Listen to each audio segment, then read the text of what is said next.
Hello, welcome to go crazy platform. आज हम discuss करेंगे आंसर की टर्म वन की सोशल साइंस से रिलेटेड। तो मैं आपके साथ आशुतोष नामदेव। चलिए स्टार्ट करते हैं। Question number first, industrialisation begin in which one of the following European country in the second half of the 18th century.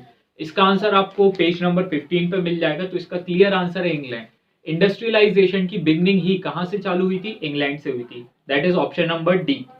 Question number two, which type of government were mainly driven in Europe after the defeat of Napoleon in 1815? Napoleon को हराने के लिए battle of Waterloo 1815 में conservative force थी जिसमें 4 Nations involve थे। तो page number 10 पे इसका आंसर आपको मिल जाएगा। नेक्स्ट क्वेश्चन भी उसी से रिलेटेड है कि वो नेशंस कौन कौन से इन्वॉल्व थे। तो ऑप्शन नंबर ए इसका सही आंसर है, that is Britain, Russia, Prussia and Austria. Question number 4 की तरफ मूव करते हैं। Which one of the following country did the first liberal nationalist upheaval take place in July 1830? तो इसका आंसर पेज नंबर 13 पे है, option number A, that is France.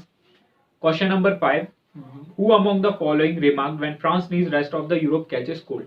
देखो, Vienna कांग्रेस के जो चांसलर थे, that is Austrian chancellor duke Metternich, उन्होंने इस चीज के बारे में कहा था कि when France needs rest of the Europe catches cold। Page number 13 पे आंसर है। Next question, that is question number 6. Who among the following was the architect of unification of Germany? Germany को आर्किटेक्ट या unify करने में main role किसका था? Otto von Bismarck, जिन्होंने 3 Wars लड़े 7 ईयर्स तक, ऑस्ट्रिया, ठीक है, फ्रांस और डेनमार्क के against. Next question, question number 7. Who among the following had sought to put together a coherent program for a unitary Italian republic during 1830s? 1830s के आसपास ग्यूसेपे Mazzini ने काफी बड़ा कंट्रीब्यूशन दिया इटली को यूनिफाई करने का। ठीक है, इन्होंने काफी ज्यादा सीक्रेट सोसाइटीज भी फॉर्म की थी, कार्बोनरी के मेंबर भी हुआ करते थे। तो इसका आंसर पेज नंबर 20 पे आपको मिल जाएगा। Next question, question number 8. In which one of the following state is overgrazing the main reason for land degradation? तो ओवरग्रेजिंग का मेन कॉज क्या है? लैंड डिग्रेडेशन का मेन कॉज क्या है? ओवरग्रेजिंग। तो इसका आंसर क्या? Option number A. Next, question number 9. Identify the soil ranges from red to brown in color and saline in nature. तो इसका आंसर है option number C, that is arid soil. Next question, question number 10. Which one of the following forces lead to maximum soil erosion in plain? देखो, question में आपको soil erosion के साथ साथ plane पे भी ध्यान देना है। आंसर यहीं पे है। तो प्लेन्स में ज्यादातर क्या मिलेंगे आपको? रिवर्स, और रिवर्स क्या होती है? Running water. तो मैक्सिमम इरोजन आपको किसके कारण देखने को मिलता है प्लेन्स में? रनिंग वाटर के कारण। Question number 11.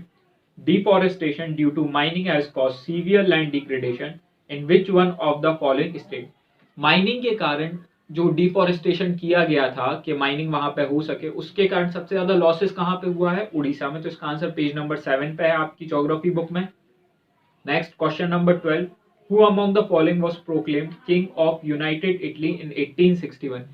1861 में यूनाइटेड इटली का किंग किसे बनाया गया था? तो he was Victor Emmanuel second. इसने ही 2 particular count Camillo de Cavour और ग्यूसेपे गैरिबाल्डी को अपॉइंट किया था ताकि वो इटली को क्या कर सके? यूनिफाई कर सके। पेज नंबर 21 पे आपको इसका आंसर मिल जाएगा। Question number 13. Which one of the following subject is included in the union list? Union list में कौन सा सब्जेक्ट है? तो पेज नंबर 16 पे आंसर है, और आंसर है option number A, that is communication. Question number 14 की तरफ मूव करते हैं। Which one of the following element is not included in the Belgium model? देखो, बेल्जियम मॉडल में बहुत सारी चीजें इंक्लूड की गई थी। उन्होंने पावर शेयरिंग को काफी अच्छे से डिवाइड किया था। डच और फ्रेंच स्पीकिंग को इक्वल रिप्रेजेंटेशन देना, सेंट्रल गवर्नमेंट की पावर को स्टेट गवर्नमेंट की तरफ मूव कर देना, सेपरेट गवर्नमेंट बना देना ब्रुसेल के लिए। ठीक है, लेकिन इन्होंने एक चीज नहीं की थी, that is option number D. तो आंसर भी क्या होगा? Option number D, that is there is a community government which has a special power of administration.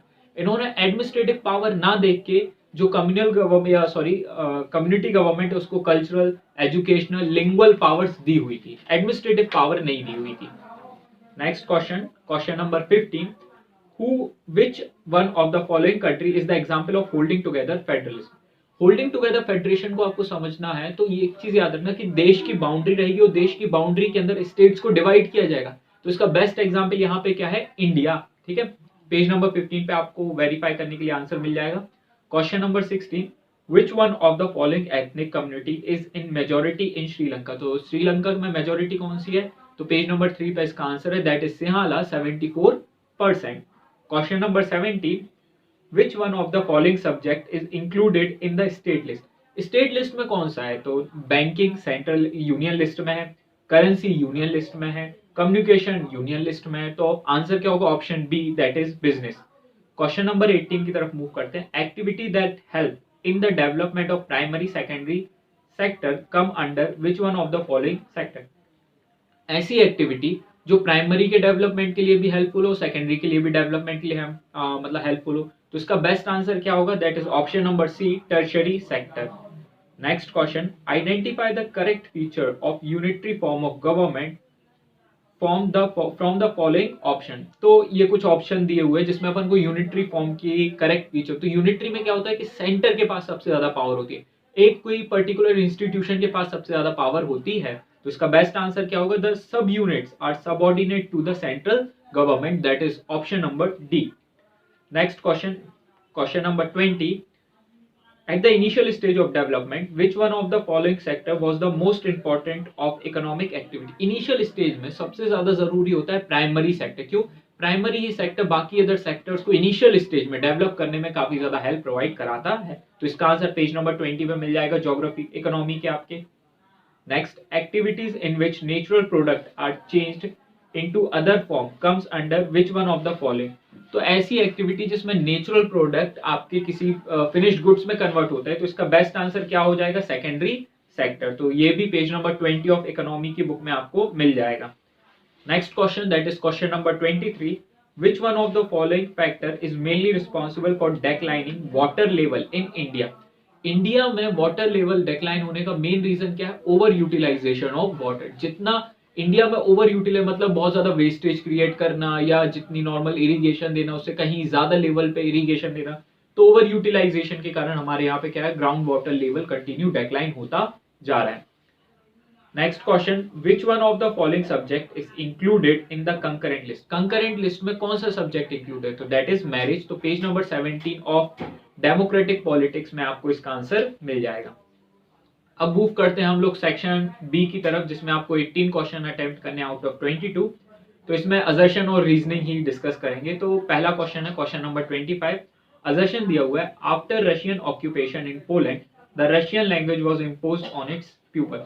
देखो, रशिया का ऑक्यूपेशन जब पोलैंड पे हो गया, पोलैंड रशिया के अंडर में आ गया, तो रशिया ने क्या किया था? अपनी रशियन लैंग्वेज वहां पे इम्पोज की थी। बिल्कुल सही बात है। रीजन क्या है? The use of Polish soon came to be a symbol of struggle against Russian dominance। बिल्कुल सही बात। देखो क्या हुआ था, जैसे ही रशिया के अंडर में पोलैंड गया तो पोलिश लैंग्वेज का प्रमोशन काफी ज्यादा होना चालू हो गया। इसी के कारण रशियन काफी ज्यादा फोर्स हो गए थे कि वो रशियन को जबरदस्ती इंपोज करें। तो इसका आंसर क्या हो जाएगा? Option number A, that is both assertion and reason सही है, और reason is the correct explanation of assertion. Page number 15 पे आपको वेरीफाई करने के लिए मिल जाएगा। नेक्स्ट क्वेश्चन नंबर 26, यहाँ पे कुछ फैक्ट दिए हुए हैं revolution of liberals in Europe during 1848। तो इसमें अपन को करेक्ट ऑप्शन चूज करना है। तो फर्स्ट क्या? Abdication of monarch. हाँ, सबसे इंपॉर्टेंट है कि लिबरल्स क्या चाहते थे? मोनार्च पूरी तरीके से हट जाए। Second, universal male suffrage had been proclaimed. Male suffrage यानी मेल्स को राइट टू वोट मिलना चाहिए, इसलिए वो देखा होगा 831 रिप्रेजेंटेटिव कहाँ गए थे? फ्रैंकफर्ट पार्लियामेंट में गए थे। ठीक है। और थर्ड वाला, political right to women were given. क्या ये सही है? बिल्कुल नहीं, क्योंकि वुमेन ने ऊपर बालकनी में स्टैंड हुई थी, उनको किसी भी प्रकार के पॉलिटिकल राइट्स नहीं दिए गए थे। Fourth point, freedom of press had been asked for. बिल्कुल सही बात है, फ्रीडम ऑफ प्रेस की काफी ज्यादा डिमांड थी। तो इसका आंसर क्या हो जाएगा? Option number D, that is 1, 2 and 4 are correct. Next question, question number 27। यहाँ पे असर्शन दिया हुआ है, weavers in Silesia had led a revolt against contractors in 1845। तो बिल्कुल सही बात है, सिलेशिया में वेवर्स ने काफी ज्यादा विरोध किया था। क्यों? क्योंकि कॉन्ट्रैक्टर ने काफी ज्यादा पे कम कर दी थी। तो इसका रीजन क्या दिया? Contractor had drastically reduce there payment. तो इसका आंसर क्या हो जाएगा? ऑप्शन नंबर ए, कि असर्शन भी सही है और रीजन भी सही है, और रीजन करेक्ट एक्सप्लेनेशन है असर्शन का। Next question, question number 28, on which of the following modern aspect did the New Germany place a strong emphasis। जब न्यू जर्मनी स्टैब्लिश हो गया तो उसने सबसे ज्यादा ध्यान किस चीज पे दिया? That is currency, banking and legal system, ठीक है। डेमोग्राफी उसने पॉपुलेशन पे उतना ज्यादा ध्यान नहीं दिया, इन 3 चीजों पे सबसे ज्यादा ध्यान दिया। तो इसका आंसर क्या होगा? Option number D, that is 1, 2 and 3 are correct. Next question number 29। तो 22 28 का पेज नंबर 19 पे वेरीफाई कर सकते हैं। Question number 29, which one of the following Italian state were ruled by an Italian princely house. तो Italy उस time पे 7 state में डिवाइडेड था, जिसमें से सर्डेनिया पेडमोंट में एक Italian prince that is Victor Emmanuel second rule किया करते थे, और उसी ने इनिशिएट लिया था इटली को यूनिफाई करने का। तो you can verify it from page number 20 of history book. Next question, question number 30, identify the characteristic of Cavour among the following and choose the correct option. देखो, विक्टर एमिनल सेकंड ने 2 लोगों को appoint किया, count Camillo D Cavour और ग्यूसेपी Garibaldi. तो Cavour के बारे में अपन को बहुत अच्छे से बताना है।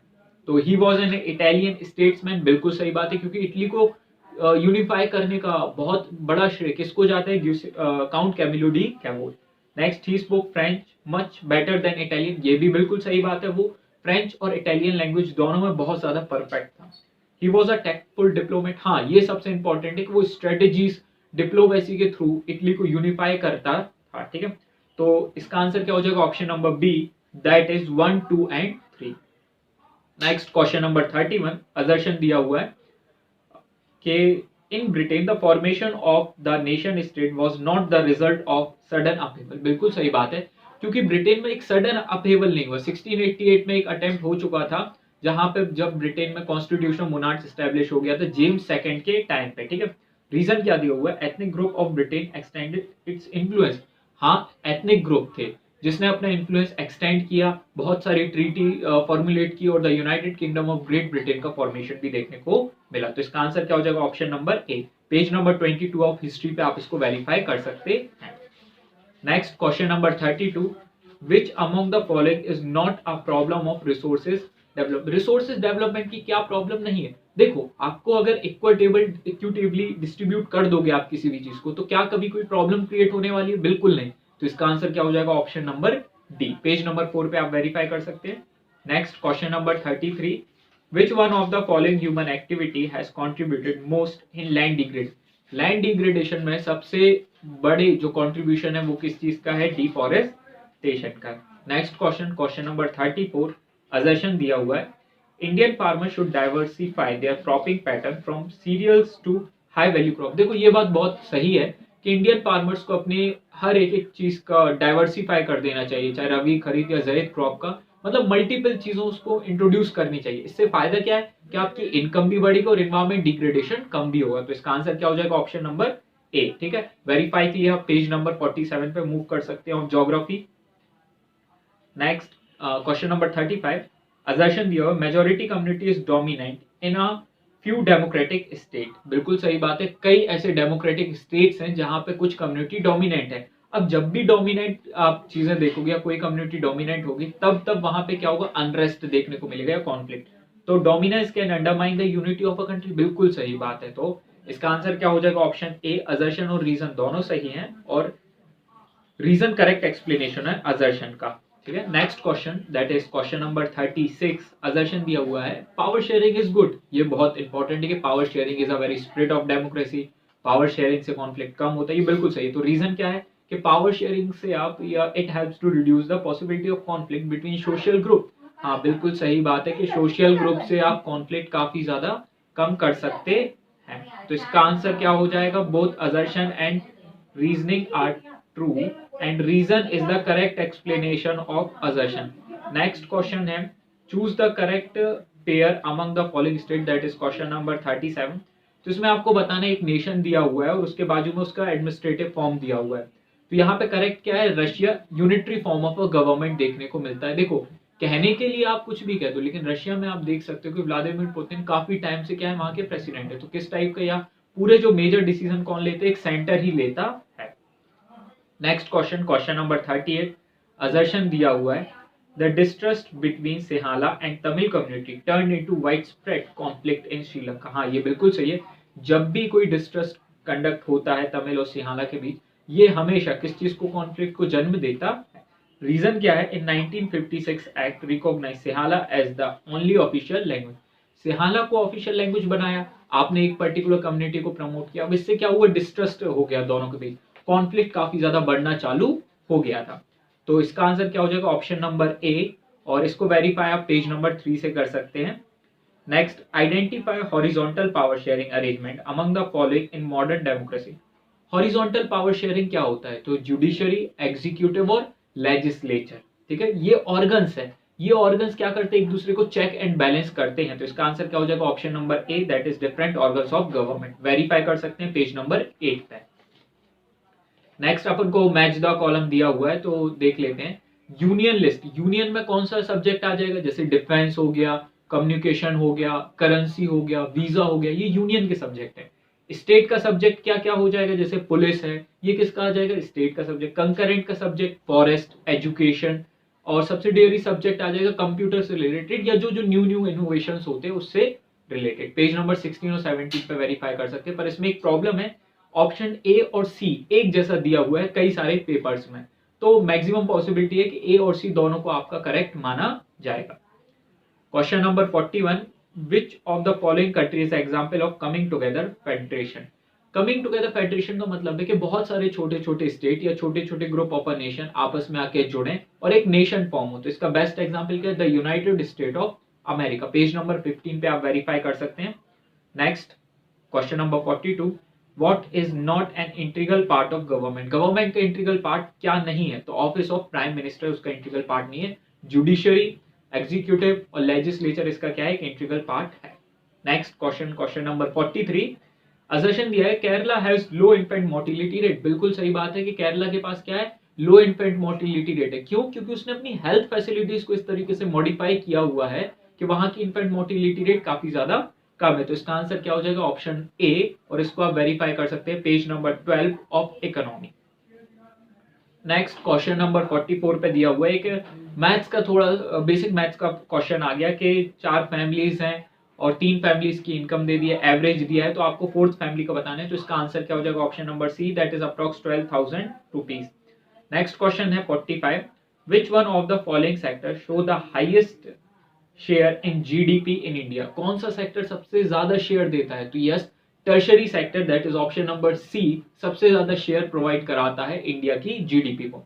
इसको वेरीफाई आप page number 24 and 25 of economy से कर सकते हैं। और उसी से रिलेटेड, उसी पेज से रिलेटेड नेक्स्ट क्वेश्चन भी है, page number question number 46, which one of the following sector show the highest share in employment in 2017-18 in India. तो सबसे ज्यादा एम्प्लॉयमेंट कहाँ देखने को मिलता है, दैट इज प्राइमरी सेक्टर। देखो वहां पे एम्प्लॉयमेंट इतना ज्यादा है कि वो डिस्गस्ड में कन्वर्ट हो चुका है, वो हिडन है। वहां पे एक व्यक्ति का काम 10 लोग कर रहे हैं, काम करते हुए 10 लोग दिख रहे हैं, पर प्रोडक्टिविटी काफी ज्यादा कम है। तो इसका आंसर क्या हो जाएगा, A, primary sector. Verify page number 25 पे कर सकते हैं। नेक्स्ट सेक्शन सी दिया हुआ है जिसमें केस स्टडीज दिए हुए हैं। तो केस स्टडी ए में 5 क्वेश्चन अटेम्प्ट करने हैं। Question 47, how is primitive subsistence agriculture related with jhuming. देखो प्रिमिटिव याद रखना खुद के खाने के लिए, झूमिंग क्या है, खुद के खाने के लिए। तो यहाँ पे बेस्ट ऑप्शन क्या हो जाएगा कि शिफ्टिंग कल्टीवेशन, मतलब एक जगह खेती की फिर दूसरी जगह मूव करके, ऐसे करके प्रिमिटिव यहाँ पे देखने को मिलेगा। ठीक है, स्लैश एंड बर्न कोनुको के नाम से जाना जाता है किस जगह पे, तो that is the option number A, Venezuela. Next question, question number 49, the slash and burn agriculture is known as roca. किस जगह पे रोका के नाम से जाना जाता है, तो ये Brazil, that is option number C. ठीक है, next, identify the major problem of jhuming cultivation. Jhuming cultivation की मेजर प्रॉब्लम क्या है, देखो हर चीज बहुत अच्छी दिखती है पर वो उतनी अच्छी होती नहीं। इसकी सबसे बड़ी प्रॉब्लम क्या है कि लो प्रोडक्शन है। ठीक है, प्रोडक्शन इतना ज्यादा कम है कि वो कभी दिखता नहीं है, वो खुद के खाने के लिए ही बस होता है। Next question, question number 51, in India slash and burn agriculture is known as bewar. ठीक है, किस जगह पे बेवार के नाम से जाना जाता है, तो यस, मध्य प्रदेश में स्लैश एंड बर्न या झूम को हम किस नाम से जानते हैं, बेवार के नाम से जानते हैं, option number B. Next question, that is question number 52, ये मैच द कॉलम है। ठीक है, तो आंध्र प्रदेश में पेंडा के नाम से जाना जाता है, उड़ीसा में पामादाबी, राजस्थान में वेल और झारखंड में कुरुवा। ठीक है, केस स्टडी बी की तरफ मूव करते हैं। इसमें लक्ष्मी से रिलेटेड और प्राइमरी सेक्टर से रिलेटेड क्वेश्चंस रहेंगे। तो लक्ष्मी, क्वेश्चन नंबर 53, लक्ष्मी जो है वो किस सेक्टर से रिलेटेड है, that is primary sector. Next question, which one of the following category of farmer is Lakshmi related. देखो लक्ष्मी के पास बहुत कम लैंड है, यहाँ पे आप देख सकते हो 2 एकड़ का लक्ष्मी के पास लैंड है, तो इसका मतलब क्या है, लक्ष्मी के पास बहुत कम लैंड होने के कारण उसको किस कैटेगरी में रखेंगे, मार्जिनल कैटेगरी में रखेंगे। Option number C. Question number 55, in which one of the following sector is under employment seen at the maximum. सबसे ज्यादा अंडर एम्प्लॉयमेंट कहाँ देखने को मिलता है, तो वो देखने को मिलता है एग्रीकल्चर। इसी को अपन क्या बोलते हैं, डिस्गस्ड अनएम्प्लॉयमेंट, या फिर क्या बोलते हैं, hidden unemployment. Next question, how does construction of dam and canals create employment in large number in rural area. सबसे ज्यादा, ठीक है, अगर आप कोई डैम वगैरह कंस्ट्रक्ट करते हो तो वो कहाँ पे, मतलब किस सेक्टर में सबसे ज्यादा फायदा करेगी, या किन लोगों को सबसे ज्यादा फायदा करेगी, तो जो अनस्किल्ड लेबर है उनको सबसे ज्यादा फायदा करेगी। क्यों? क्योंकि वो वहां पे जाके काम करके अपनी प्रोडक्टिविटी को इंक्रीज कर सकते हैं। Next question, question number 57, which one of the following is the main result of increasing irrigation facilities in the field of agriculture। ठीक है, फील्ड ऑफ एग्रीकल्चर में अगर आप इरिगेशन करते हो बहुत अच्छे से तो क्या चीज इंक्रीज होगी, देखो प्रोडक्शन इंक्रीज होगा, प्रोडक्टिविटी नहीं होगी। क्यों? क्योंकि बहुत सारे लोग वहां पे एग्रीकल्चर में काम कर रहे हैं, तो प्रोडक्शन को तो इंक्रीज कर देंगे पर प्रोडक्टिविटी काफी ज्यादा कम रहती है। Next question, that is question number 58, which one of the following means of irrigation generally comes under public sector। देखो वेल हो गया, टैंक हो गया या ट्यूबवेल हो गया, ये प्राइवेटली आप करा सकते हैं, पर जो कैनल है वो बहुत बड़े लेवल पे बनाई जाती है, तो ये बनाती है गवर्नमेंट, इसलिए इसको किस में कहते हैं, कैनाल को पब्लिक सेक्टर में। अब बात करते हैं सेक्शन डी की, that is based on map question. तो यहाँ पे क्वेश्चन नंबर 59 है कि एक प्लेस ए मार्क की गई है, आप देख सकते हो, तो वहां पे कौन सा डैम है, तो option number C, that is Hirakud. Page number 28 पे वेरीफाई कर सकते हो आप geography. Next and last question, एक बी प्लेस लोकेट की गई है जूट प्रोडक्शन के लिए, तो ये किस चीज के, मतलब ये मेजर प्रोड्यूसिंग एरिया है, तो ये है वेस्ट बंगाल जूट के लिए। तो आई होप आपके बहुत अच्छे आंसर्स गए होंगे, पेपर काफी ज्यादा मॉडरेट था, तो अबव 35 बहुत लोगों के स्कोर होने वाले हैं। So this was all for today. आपको पीडीएफ आंसर शीट की Telegram channel that is study with Ashutosh Namdev पे मिल जाएगी, और साथ ही साथ Insta ID that is Ashutosh Namdev 09 पे भी अवेलेबल है। So thank you, stay tuned with go crazy.